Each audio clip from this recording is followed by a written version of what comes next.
வணக்கம். இன்னைக்கு நாம ஒரு ரொம்ப ரொம்ப முக்கியமான விஷயத்த பத்தி பார்க்க போறோம். குறிப்பா புதுசா அப்பா அம்மா ஆனவங்களுக்கு இது ரொம்ப உதவியா இருக்கும். டாக்டர் பிரசாந்த் அவரோட நிபுணர் ஆலோசனையில சொன்ன ஒரு விஷயத்த தான் நாம அலச போறோம். அதாவது நம்ம குட்டி பாப்பாவ குளிர்ல இருந்து எப்படி ஒரு கவசம் மாதிரி பாதுகாக்கிறதுன்னு தான் பார்க்க போறோம். சரி, வாங்க ஆரம்பிக்கலாம். முதலையே ஒரு ஆச்சரியமான விஷயத்துல இருந்து ஆரம்பிக்கலாமா? பொதுவா பிறந்த குழந்தைக்கு பெரிய எதிரி ஏதாவது இன்ஃபெக்ஷன்ஸ் தான் இருக்கும்னு நாம நினைப்போம். ஆனா உண்மையில உங்க குழந்தையோட முதல் எதிரி அது நோய் தொற்று கிடையாதுங்க. அது வெறும் குழில். இந்த விஷயத்தை இன்னும் அழகா புரிஞ்சுக்க ஒரு சூப்பரான உதாரணம் இருக்கு.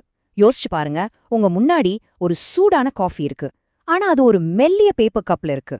என்னாகும்? சீக்கிரமா ஆறிப்படும் இல்லையா? நம்ம பச்சை புள்ளையும் அப்படிதான். அவங்க உடம்புல இருக்கிற சூடு ரொம்ப வேகமா வெளியே போயிடும். அதனாலதான் அவங்க உடம்பு சூட்ல நம்ம இவ்ளோ கவனமா இருக்கணும்னு சொல்றாங்க. சரி, வாங்க இதுக்குள்ள இன்னும் கொஞ்சம் ஆழவா போலாம். முதல்ல நாம பார்க்க போற விஷயம் பிறந்த குழந்தைக்கு இருக்க உண்மையான ஆபத்து என்னங்கிறது தான். நம்ம எல்லாரும் ரொம்ப சாதாரணமா நினைக்கிற இந்த குளிர் ஒரு சின்ன குழந்தைக்கு எப்படி ஒரு பெரிய பிரச்சனையா மாறுதுன்னு முதல்ல புரிஞ்சுக்கலாம். அடுத்ததா, குழந்தைங்களால ஏன் குளிர தாங்கிக்க முடியலங்கிற அந்த கேள்விக்கு வருவோம். இதுக்கு பின்னாடி இருக்கிற அறிவியலை நாம புரிஞ்சுக்கிட்டாலே போதும், பாதி பிரச்சனை தீர்ந்த மாதிரி. ஏன்னா நம்ம குட்டியோட உடம்பு எப்படி வேலை செய்துன்னு தெரிஞ்சுக்கிறது தான் அவங்கள பாதுகாக்கிறதுக்கான முதல் படி, இல்லையா? இப்போ இங்க பாருங்க, நமக்கும் ஒரு பிறந்த குழந்தைக்கும் இருக்கிற ஒரு முக்கியமான வித்தியாசத்தை. நமக்கு குளிரடிச்சா என்ன பண்ணுவோம்? உடனே உடம்பு கிடுகிடுன்னு நடுங்க ஆரம்பிக்கும். அந்த நடுக்கம் மூலமா நம்ம தசைகள் சூட்டை உருவாக்குது. ஆனா பாவம், பிறந்த குழந்தைங்களால அப்படி நடுங்க முடியாது. அப்போ அவங்க உடம்ப சூடா வச்சுக்க என்னதான் பண்ணுவாங்க? அவங்க உடம்புல இருக்கிற ரொம்ப முக்கியமான ஒரு எரிபொருளை, அதாவது எனர்ஜியை எரிக்க ஆரம்பிப்பாங்க. அந்த எரிபொருள் தான் இந்த பிரவுன் ஃபேட். இது ஒரு குட்டி லிமிடெட் பேட்டரி பேக் மாதிரி நினைச்சுக்கோங்க. இந்த பேட்டரி எதுக்கு இருக்கு தெரியுமா?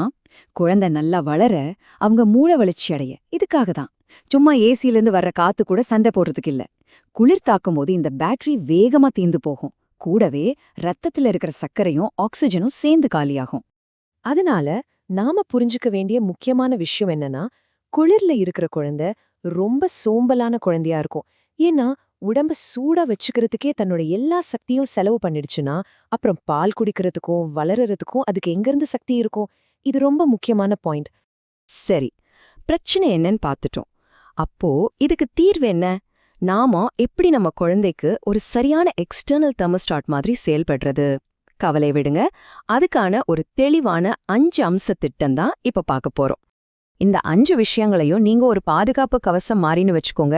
இதை மட்டும் சரியா செஞ்சிட்டீங்கன்னா போதும். என்னென்ன அந்த 5 பாயிண்ட்ஸ்? 1 +1 லேயர் விதி, 2 ரூம் மெட்ரிக், 3 சிம்னி எஃபெக்ட், 4 24 மணி நேர குளியல் தாமதம், 5 ஹியூமன் தெர்மஸ். வாங்க ஒவ்வொன்னா விரிவா பார்க்கலாம். முதல் விதி +1 லேயர் மற்றும் துணி விதி. இது ரொம்ப சிம்பிள். நீங்க ஒரு டிஷர்ட் போட்டிருக்கீங்கன்னா உங்க குழந்தைக்கு ஒரு முழுக்கை சட்டை போட்டு அதுக்கு மேல ஒரு துணியில சுத்தி வைக்கணும். அதாவது நீங்க போடுறத விட ஒரு லேயர் ஜாஸ்தியா இருக்கணும். ரொம்ப முக்கியமா அந்த துணி 100% காட்டன் இல்லனா மஸ்லின் மாதிரி நல்ல காத்தோட்டமா இருக்கணும். பாலிஸ்டர் மாதிரி சிந்தட்டிக் துணிகளை போட்டா வேர்வைய உள்ளேயே வச்சுக்கிட்டு குழந்தைக்கு இன்னும் குளிர உண்டாக்கிடும். சோ துணி விஷயத்துல ரொம்ப கவனம் தேவை. அடுத்தது இந்த நம்பர். இந்த ஒரு நம்பரை மட்டும் நல்லா மனசுல வச்சுக்கோங்க. 25லிருந்து 28 டிகிரி செல்சியஸ். இதுதான் நம்ம குழந்தைக்கு ஏத்த ஒரு சரியான ரூம் டெம்பரேச்சர். ஏசி போட்டாலும் சரி போடலைனாலும் சரி, அறையோட வெப்பநிலை இந்த ரேஞ்ச்குள்ள இருக்கிற மாதிரி பாத்துக்கிறது ரொம்ப ரொம்ப அவசியம். 3வது விதிக்கு பேரு ஷிம்னி எஃபெக்ட். இது என்ன ஷிம்னி எஃபெக்ட்? இத புரிஞ்சிக்க முதல்ல பிறந்த குழந்தையோட உடல் அமைப்புல ஒரு விஷயத்தை நம்ம கவனிக்கணும். அவங்களோட மொத்த உடம்புல தலையோட பரப்பு மட்டும் கிட்டத்தட்ட 21%. அதாவது உடம்புல கால்வாசி பங்கு தலைதான். அதனால என்ன ஆகும்னா, தலைய மூடாம விட்டா அது ஒரு திறந்த புகைப்போக்கி மாதிரி ஆகிடும். உடம்புல இருக்கிற சூடு அத்தனையும் சர்ருன்னு தலைவழியா வெளியே போயிடும். இதனாலதான் முதல் 2லிருந்து 4 வாரத்துக்கு வீட்டுக்குள்ள இருக்கும்போது கூட குழந்தைக்கு ஒரு காட்டன் தொப்பியும் கால்ல சாக்ஸும் மாட்டி விடுறது கட்டாயம் சொல்றாங்க. இத மறக்கவே கூடாது. 4வது விதி இயற்கைய நம்புறது. குழந்தை பிறந்த உடனே அவங்க உடம்பு மேல ஒரு மிளகு மாதிரி வெள்ளை நிறத்துல ஒரு பூச்சி இருக்கும். அதுக்கு பேரு வர்னெக்ஸ். அது ஒரு இயற்கையான தெர்மல் பிளாங்கெட் மாதிரி.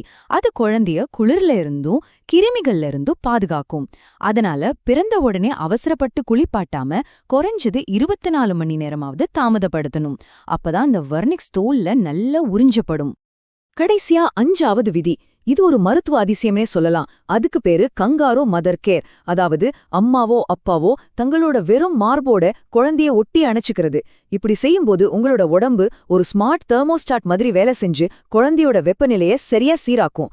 இது வெறும் பாசம் காட்டுறது மட்டும் இல்ல, இது ஒரு முக்கியமான அறிவியல். சரி, இப்போ நம்ம வீட்ல பெரியவங்க, சொந்தக்காரங்கன்னு நிறைய பேரு நல்ல எண்ணத்துல நிறைய ஆலோசனைகள் சொல்லுவாங்க. ஆனா அந்த காலத்து நம்பிக்கைகளுக்கும் இப்போதைய மருத்துவ உண்மைகளுக்கும் என்ன வித்தியாசம்னு பார்க்கலாம் வாங்க. ஏன்னா சில சமயம் நல்லதா நினைச்சு செய்யறது கூட ஆபத்தா முடியலாம்.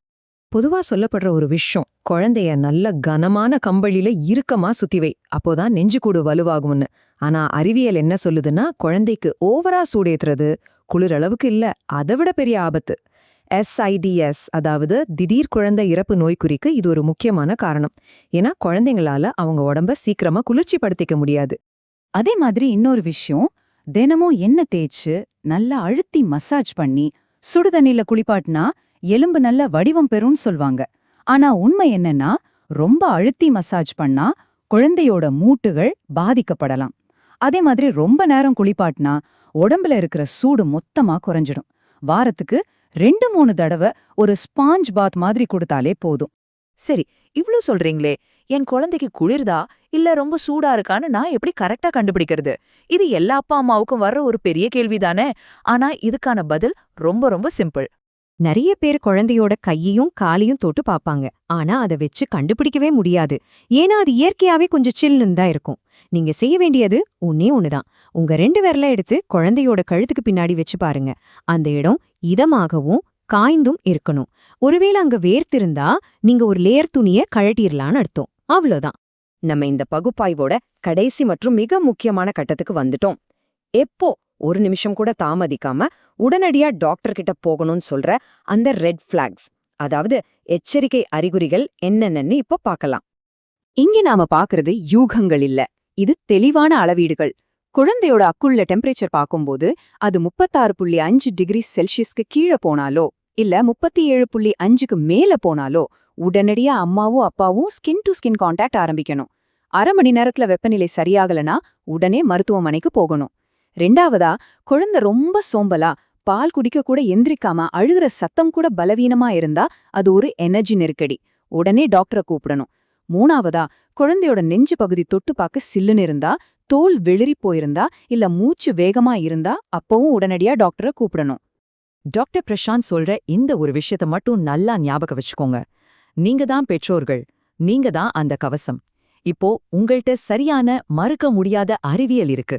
அதனால தைரியமா இருங்க. இப்போ குழந்தைய சூடா வச்சுக்கிறதுல நீங்க ஒரு எக்ஸ்பர்ட் ஆகிட்டீங்க. இந்த அறிவியல இருந்து நீங்க கத்துக்கிட்ட ஒரு விஷயத்த இன்னொரு புது பெற்றோருக்கு நீங்க என்னவா பகிர்ந்துக்குவீங்க? யோசிச்சு பாருங்க. தேவையில்லாத பேச்சுக்களை கேட்டு குழம்புறதை விட இந்த அறிவியலை நம்புங்க. இந்த உயிர் காக்கும் அறிவோட உங்களோட இந்த புது பயணத்தை நம்பிக்கையா தொடர்ந்துங்க.